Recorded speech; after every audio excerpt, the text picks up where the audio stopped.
जय मां इंद्राक्षी, जय अम्बे। इंद्राक्षी धाम में दर्शकों, आप सभी का हम हार्दिक स्वागत करते हैं। आज ज्योतिष पाठशाला में हम आपको बताने वाले हैं कुछ वास्तु के बारे में। साथ ही आज जिन जातकों का जन्मदिवस है, मैरिज एनिवर्सरी है, उन सभी को हमारी तरफ से बहुत बहुत शुभकामनाएं। आइए पहले हम पंचांग की बात करें, उसके बाद बहुत अच्छा चैप्टर है कि कभी भी आप अपने घर में ध्यान रखें, रसोई घर में खास तौर से पानी और अग्नि की व्यवस्था इकट्ठे नहीं होनी चाहिए। कई बार वहीं आपका चूल्हा होता है, वहीं आपका सिंक होता है, तो ये अनेकों बीमारियों का कारण बन सकता है। टेंशन भी कई बार आपको हो सकती है, नींद ना आने की समस्या आपको बन सकती है। हमेशा जब भी ऐसी व्यवस्था बनाएं कि पानी को किस व्यवस्था में रखें और अग्नि को हम किस हिसाब से रखें। ये छोटा सा चैप्टर है लेकिन आपके काम आएगा। पहले पंचांग बताएंगे, फिर आगे चलते हैं। 11 दिसंबर सन 2022, दिन रविवार, पोष मास, कृष्ण पक्ष, संवत 2079, तिथि तृतीया है, नक्षत्र पुनर्वसु, राहु काल 4:30 से 6, दिशा शूल, पश्चिम दिशा। भाई सभी घरों में रसोई होती है, चाहे वो छोटी हो या बड़ी हो या किसी न किसी रूप में हम रसोई बनाते ही बनाते हैं। किचन, अब होता क्या है, किचन में हमें पानी भी चाहिए, सिंक भी चाहिए जिसमें बर्तन सब लोग साफ करते हैं, और गैस चूल्हा तो उसमें होता ही होता है।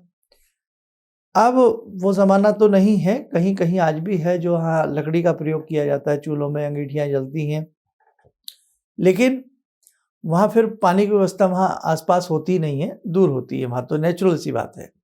लेकिन आज के युग में और ख़ास तौर से शहरी वातावरण में जो बिल्डिंगें हैं बन रही हैं, तो उनमें कई बार ये गलती रह जाती है कि वहीं चूल्हा रखा होता है और वहीं बर्तन साफ करने का सिंक बना होता है। ध्यान रखना, अगर ये गलती आपके घर में भी है तो भोजन में बरकत नहीं रहेगी, आपके भंडार में कमी रहेगी। आपके खास तौर से महिलाएं ज़्यादातर अब खड़े होकर ही खाना बनाती हैं, लेकिन अगर अग्नि और जल का इकट्ठा वास है तो आपके पैरों में समस्या बढ़ेगी, स्वेलिंग की समस्या बढ़ सकती है, या अक्सर आप किसी न किसी टेंशन में आप लोग घिरे रहेंगे। अब हमें बनाना किस दिशा में चाहिए और जिनका बन गया है उन्हें क्या करना चाहिए, दोनों बातें बता रहा हूँ। सबसे पहली बात, जल जो है वो नॉर्थ की तरफ होना चाहिए, उत्तर दिशा में। अग्नि ईस्ट और नॉर्थ का जो कॉर्नर होता है उसे हम अग्नि कोण कहते हैं।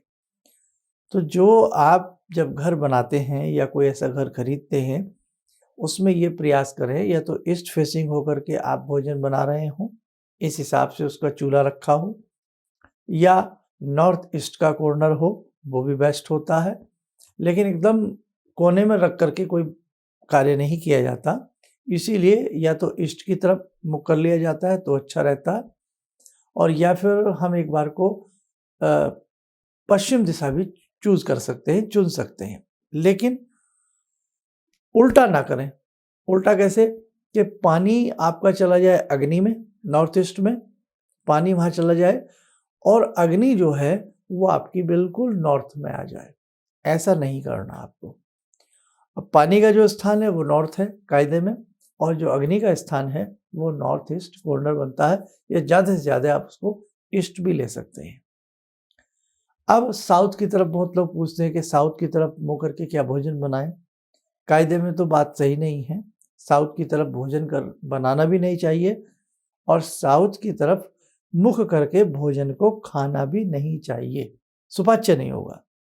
साउथ दिशा इस मामले में थोड़ा सा कमजोर बैठती है। हालांकि साउथ मुखी भवन यानी कि दक्षिण मुखी जो भवन होता है, क्या वो खरीदें ना खरीदें, वो ले सकते हैं, वहाँ कोई आपको डर नहीं है।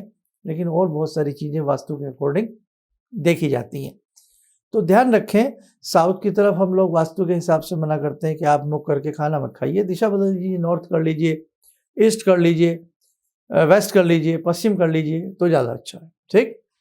अब रसोई में आप ऐसा संयोजन बनाएं कि आप पूर्व की तरफ अपना चूल्हा रखें, और जो आप पानी का इंतजाम रखें, भरने वाला पानी नहीं, जहाँ अक्सर पानी, जहाँ सिंक बनता है अक्सर पानी वहाँ बर्तन धोने में गिरता रहता है, वो स्थान आप नॉर्थ रखें।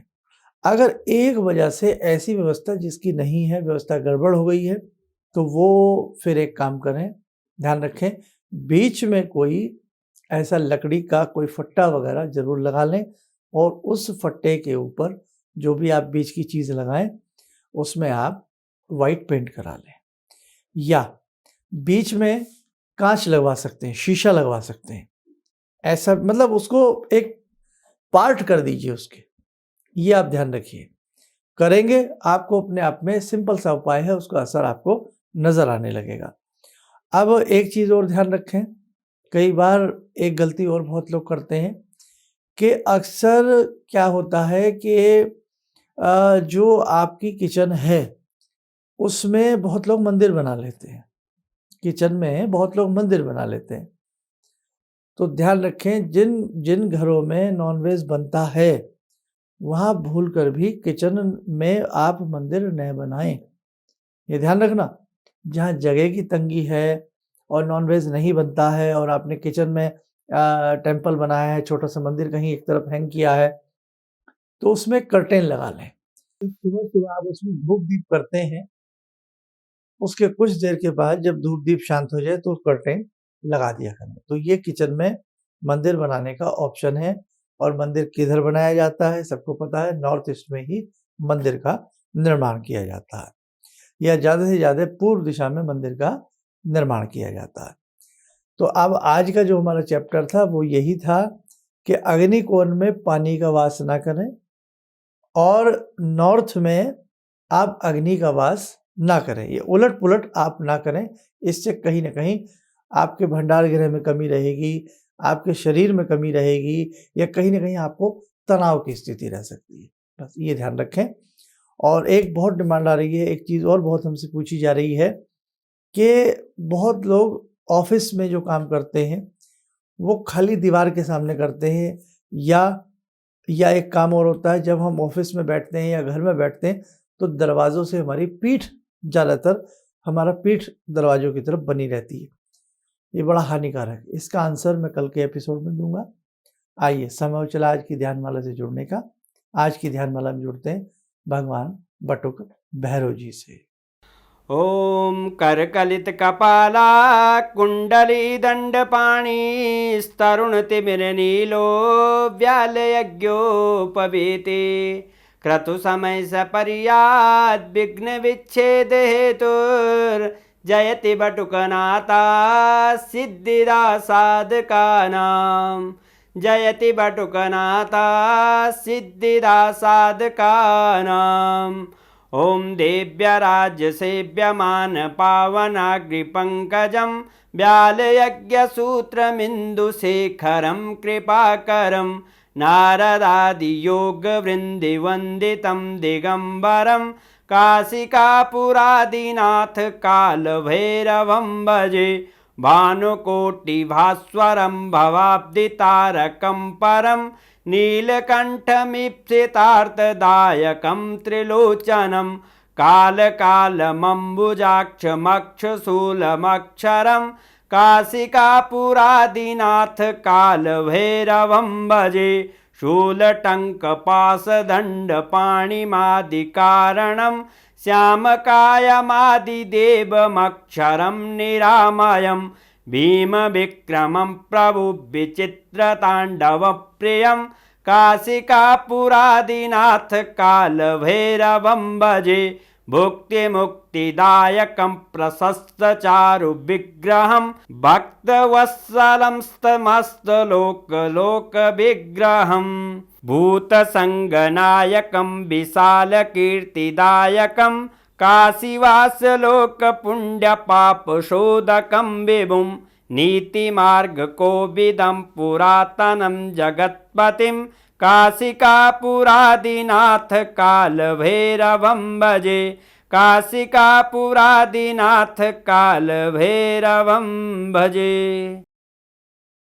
बना लें, ध्यान करें, बटुक भैरव जी का शुभ आशीष हम सबके ऊपर बरस रहा है।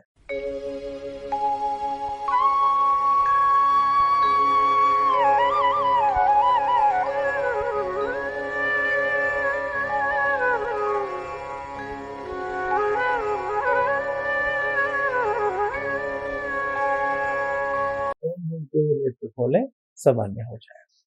देखो साधकों, वास्तु के अंदर भी बहुत सारी ऐसी चीजें हैं जो छोटी-छोटी आप सीखेंगे ना, तो उससे आपको बहुत अच्छा लाभ मिलेगा। और जैसे मैंने बताया, अगर किसी से कोई ऐसी गलती भी हो गई है कि अग्नि पानी इकट्ठा हो गया, क्योंकि आपस में ये दोनों विरोधी हैं, शत्रु हैं, तो उस स्थिति में आप बीच में एक कर्टेन ले लें, पर्दा ले लें, लेकिन लें वो शीशे का या लकड़ी का पट्टा लगाएं और उस पर व्हाइट पेंट करें, और यदि संभव हो सके तो उसके ऊपर स्वास्तिक का चिन्ह बनाएं जिस तरफ अग्नि है। पानी की तरफ नहीं, क्योंकि उधर तो झूठे बर्तन मचते हैं। तो जिस तरफ अग्नि है स्वास्तिक भी बना सकते हैं, तो उसका प्रभाव आपके भोजन के ऊपर, आपके ऊपर बहुत अच्छे से पड़ता रहेगा। कल के अंक में हम बताएंगे कि बैठते समय दरवाजों से पीठ नहीं करनी चाहिए। आप स्वस्थ रहें, सुखी रहें। इन्हीं शुभकामनाओं के साथ हम अपनी वाणी को विराम देते हैं। जय जय अम्बे। ये अनुभव मैं अपनी पत्नी के बारे में शेयर करना चाहता हूँ आप लोगों से। मतलब उनकी जॉब चली गई थी किसी रीज़न के कारण, मतलब कुछ प्रॉब्लम आ गई थी, तो इन्होंने कुछ मंत्र जप करने के तरीके बताए थे कि मंत्र जप करना है और इस तरह करना है। उससे बड़ा ही चमत्कार हुआ और एक काफ़ी अच्छी बहुराष्ट्रीय कंपनी में उनकी जॉब लग गई। तो ये मतलब एक मंत्र ही ऐसी साधना है जिसमें आप डायरेक्ट भगवान से जुड़ते हो और भगवान से आपकी कम्युनिकेशन होती है। किसी भी समस्या के समाधान के लिए मिले प्रसिद्ध हस्तरेखा एवं वास्तु विशेषज्ञ प्रोफेसर धर्मेंद्र शर्मा जी से। नोट: शिविर में भाग लेने हेतु एवं व्यक्तिगत रूप से मिलने के लिए कॉल करने का समय सुबह 10 बजे से शाम 6 बजे तक। हमारे विभिन्न ज्ञानवर्धक कार्यक्रम देखने के लिए आप हमें अभी सब्सक्राइब करें, बेल आइकन को प्रेस करें ताकि आप देख सकें हमारा कार्यक्रम सबसे पहले। और अधिक जानकारी के लिए फेसबुक पेज को लाइक करना न भूलें।